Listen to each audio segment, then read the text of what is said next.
Welcome back, everyone. Chris Matthew with Forbidden Knowledge News. This has been one of the best weeks of my life, really. The information that came out, the disclosures, the amazing people and sense of community at this place. I've never experienced anything like it before. I was here last year, but this year was even better. I could not describe what happened this year. And looky who I'm with, the one and only Jimmy Church. Jimmy, how did you enjoy the week? It was an amazing week. From start to finish, here we are on Saturday. So you and I have been here already for 7 days, and we've got one more night left. But it was a great week of conversation and people. But, you know, I think the overarching feeling and comments from everybody's been the same thing. We're out of the house. We've got no face masks. Yes. We're in a place where not only we don't have face masks, but the workers here don't have face.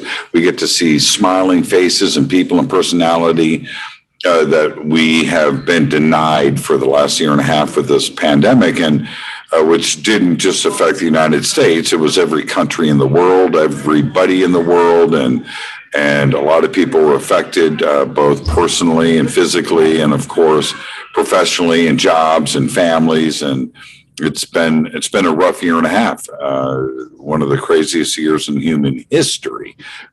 But I think we're on the downside of it, certainly here in the United States and here in the state of Nevada, where all of the restrictions have been lifted.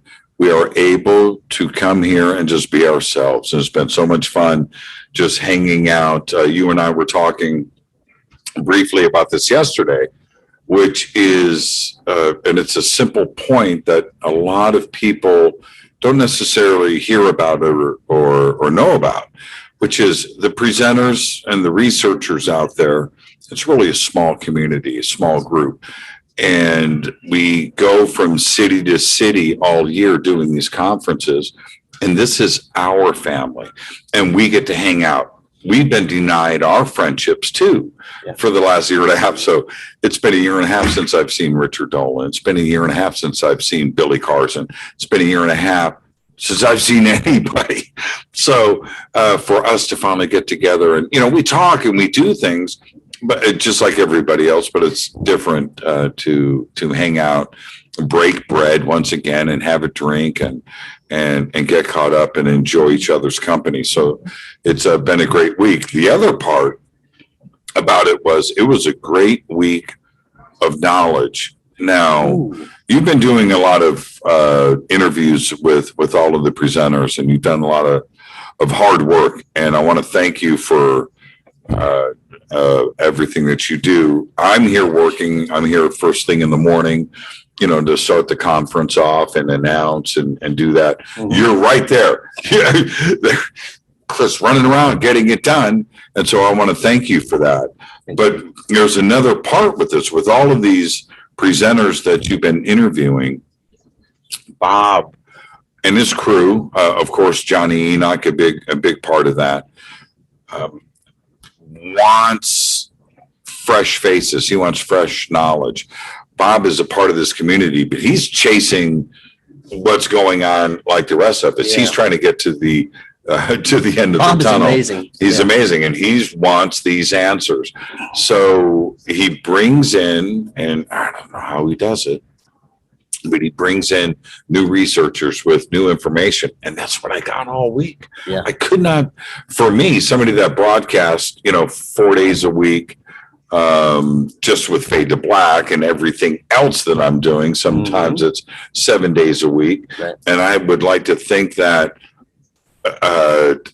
I'm learning and I know, and then all of a sudden Bob brings in all of these researchers and these personalities with this new knowledge. Yeah. And I'm able to sit there and go, wow.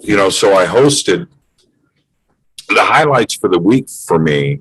Ronnie Dawson was a great presentation. Definitely.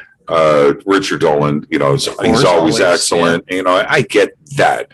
Right now on stage, we have Billy Carson. He's always amazing. Great. But it was the two panels that I hosted. And it wasn't the hosting of the panels. That's a given. That's always fun for me. we did this high strangeness panel on Wednesday night, and we're talking about these new areas. Everybody knows about Skinwalker.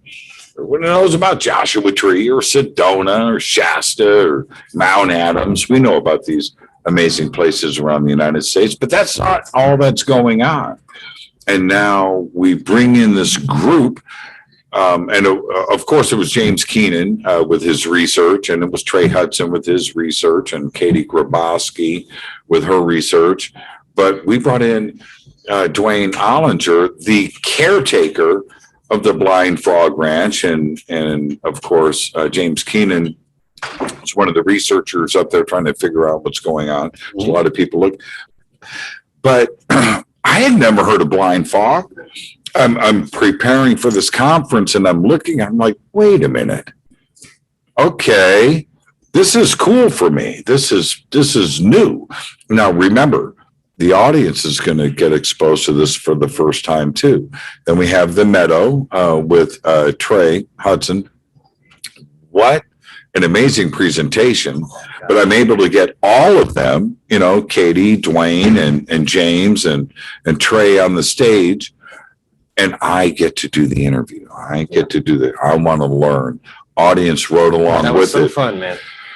Right? And we're able to just, it's nothing like a new book, right? Mm-hmm. Nothing like a movie you've never seen before. So we went through that. And then last night, after another great day of presentations, and of course, Thursday was amazing.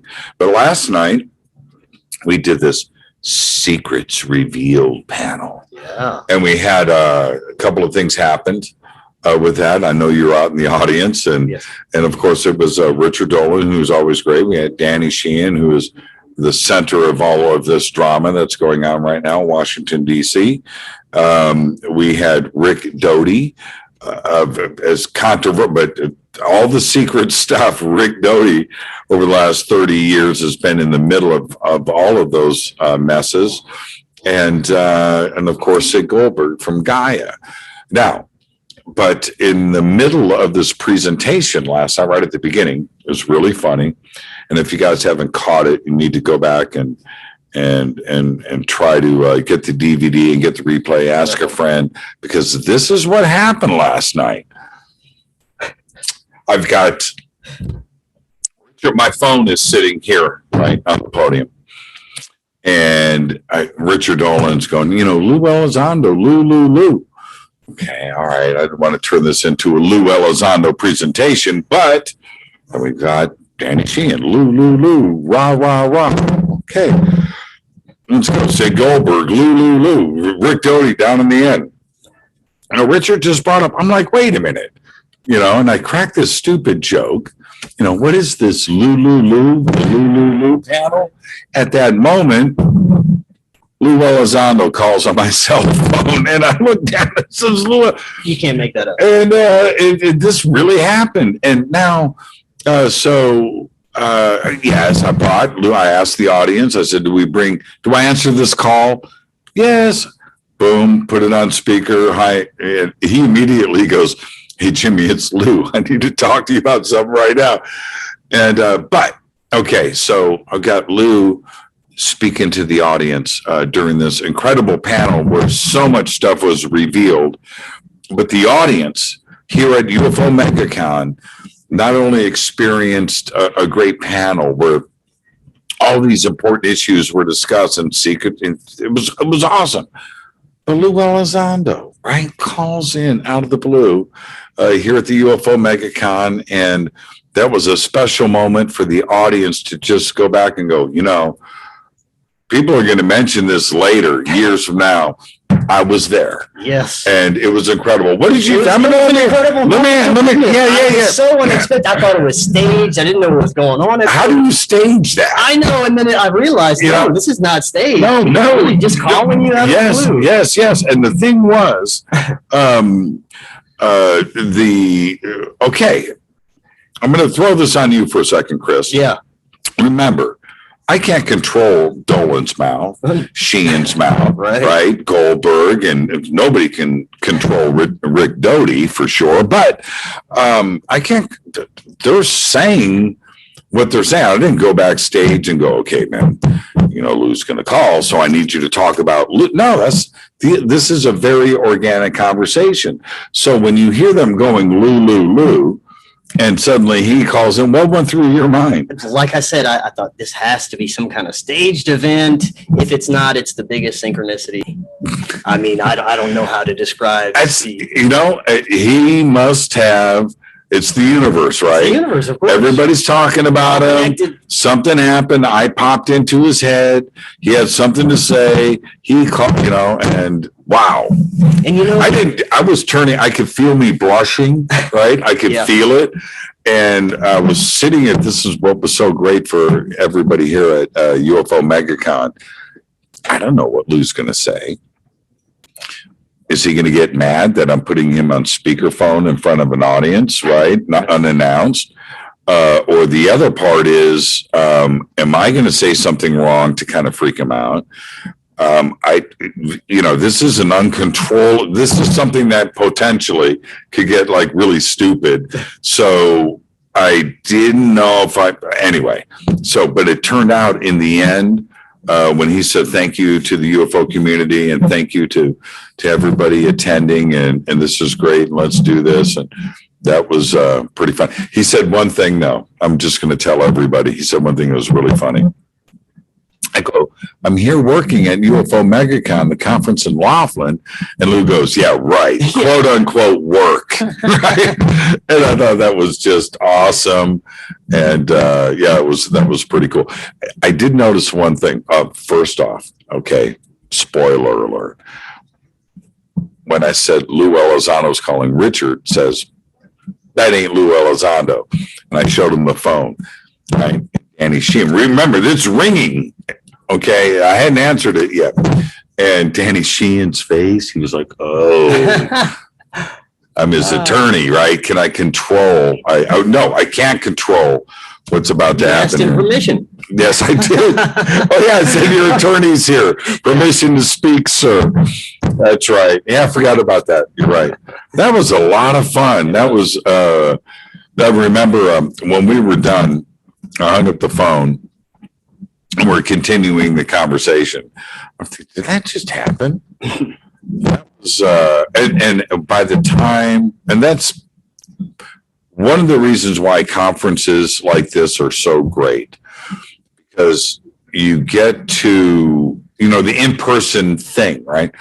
So you get to the end of a panel like that, where you wish it could continue for 2 more hours, because the way that me personally, the way that I like to try to do things is just get a conversation going amongst friends. We're having dinner at my house and we're cooking food and we're just going to sit around and have some drinks and have a conversation. That's what I try to do and try to recreate that vibe. It's really fun for the audience, and because they feel like, they're participating. By the end of this panel, we did so many personal things. We drew out the symbols with Danny, remember? And we're showing, this is all improv. None of this is planned, right? And by the end of it, where I wish we had another hour, I started to just think about the information that was just dropped on everybody here. Oh, man, and how much fun it was for me. And something that happened this week, last night, that didn't happen all week long.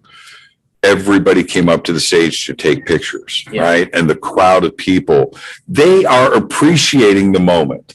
And how cool was that? It was just great. Just amazing. And one more thing before I let you go. Sure. This was a great collection of consciousness, paranormal, ufology, all brought together. And in this one place, and the sense of community you have here, you're not going to feel anywhere else. Right. And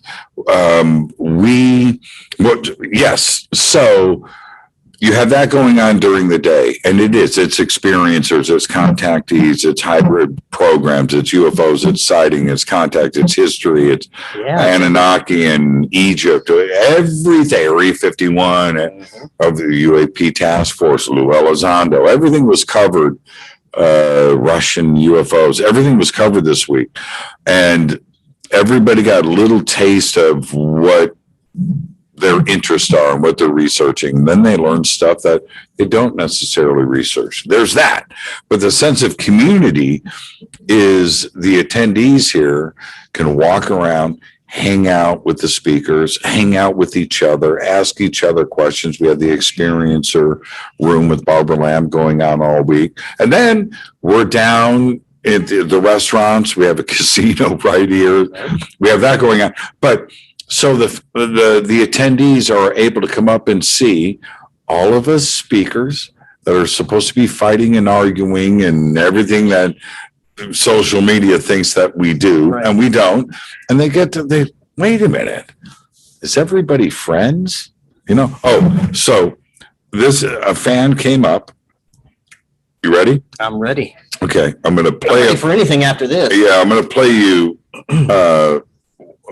and then we'll show it, or put it up to the camera. It's pretty funny. Sure. You ready? Yeah. A fan comes up and goes, Jimmy, just sit there and just look up. So I did. Uh-huh. He goes, I'll be right back. And this is what he did.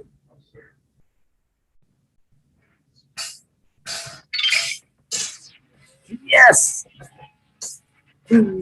Oh, you got that's it. 5 seconds. But those are the fans, and they appreciate what's going on. Yes. How cool is that? So you got rickrolled too. That was great. Oh, that's good. Dude, my life. Okay. There's certain things that need to happen in your life. You got to meet a couple of your heroes. Maybe you got to get arrested, spend a night in jail. There's certain things that you have to do. Yeah. One of the things that completed my life was getting rickrolled. Dude, you've arrived. You get rickrolled. So this is the video. I don't know. Will this show? If not, it's just send it to me and I'll put it up. Okay, and then we'll. Because this is not live because the Wi-Fi is terrible.